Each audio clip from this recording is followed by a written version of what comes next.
Mereka nggak mencetak gol ketika negaranya menjuarai Piala Dunia 2022, namun Lautaro Martinez dan Paulo Dybala menunjukkan kepantasannya sebagai juara dunia sekembalinya dari tugas negara. Kembali ke klub masing-masing, gol demi gol lahir dari aksinya. Lautaro mencetak 3 gol dalam 4 pertandingan setelah Piala Dunia 2022, sedangkan Dybala mencetak 3 gol dan 1 assist juga dalam 4 laga.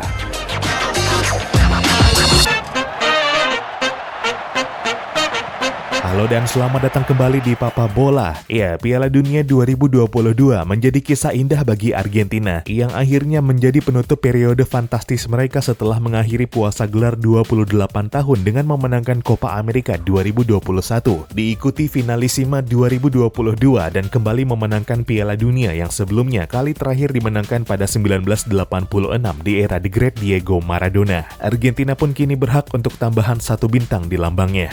Namun demikian, secara personal, Lautaro Martinez mengaku Piala Dunia 2022 nggak sepenuhnya berakhir sesuai ekspektasinya, yang mana itu juga disebabkan performa individunya yang jauh dari standarnya. Lautaro Martinez selama ini adalah striker utama Argentina di bawah pelatih Lionel Scaloni. 45 penampilannya adalah yang terbanyak ketiga dari jajaran pemain yang pernah dimainkan Scaloni, setelah Rodrigo de Paul yang terbanyak dengan 51 penampilan dan Leandro Paredes dengan 48 penampilan. Lautaro Martinez pun menjadi salah satu mesin gol Scaloni dengan 21 golnya, yang merupakan terbanyak kedua setelah Lionel Messi dengan 33 gol. Namun demikian, kontribusi Lautaro tersebut malah merosot jauh di Piala Dunia 2022. Memulai turnamen sebagai striker utama, Lautaro gagal perform dan akhirnya kehilangan tempatnya dari starting 11 setelah pertandingan kedua. Ya, dari 2 laga pertama Argentina di Qatar melawan Arab Saudi dan Meksiko, nggak satupun gol sah berhasil dicetaknya. Dan mulai pertandingan ketiga, posisi striker utama Argentina berganti ke Julian Alvarez, yang oleh striker 22 tahun tersebut dimaksimalkannya benar dengan membangun kemitraan yang sangat mematikan bersama Lionel Messi di depan. Mencetak gol pada starter pertamanya melawan Polandia dan mengakhiri turnamen dengan 4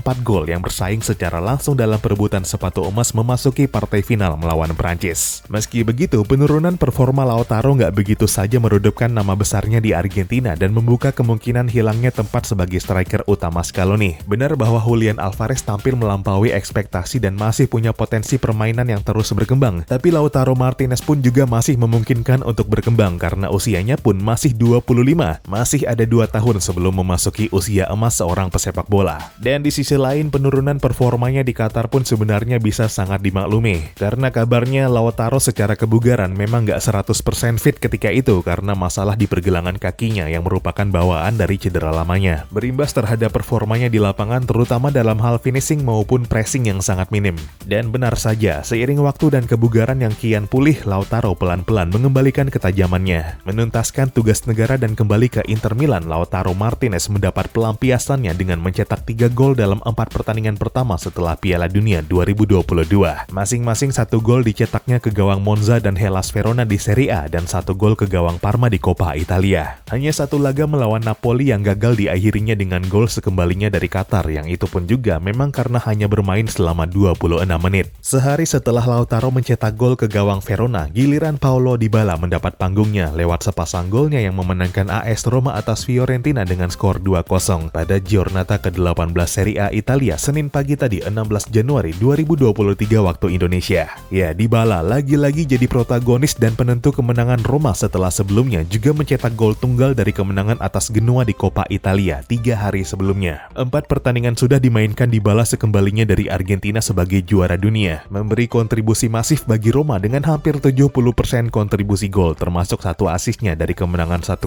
Roma atas Bologna di Serie A, yang merupakan pertandingan pertama Dybala sebagai juara dunia. Ya, Dybala kembali ke ibu kota Italia bukan hanya dengan status dan medali juara dunia yang kini terpajang di Museum AS Roma, melainkan juga dengan kontribusi-kontribusi dominan yang membawa Roma memenangkan 3 dari 4 pertandingan terakhirnya dan masih bersih dari kekalahan. Dybala benar-benar memanfaatkan momentum juara dunianya untuk mengembalikan performa terbaiknya. Baru musim panas kemarin dia dilepas Juventus yang ogah memperpanjang kontraknya seiring penurunan performa Dybala tahun ke tahun yang notabene disebabkan rangkaian persoalan cedera. Namun kejelian seorang Jose Mourinho masih melihat kehebatan Dybala yang bisa dioptimalkannya di AS Roma. Dan benar saja, hanya dalam paruh musim Dybala telah memberi dampaknya terhadap klub ibu kota Italia itu dengan 10 gol dan 3 asisnya di semua kompetisi dari 16 pertandingan sejauh sejauh ini. Sebenarnya sempat ada kekhawatiran setelah Dybala didera cedera hamstring pada 9 Oktober lalu. Performanya lagi bagus-bagusnya dengan Roma dan makin dekat pula dengan perhelatan Piala Dunia 2022.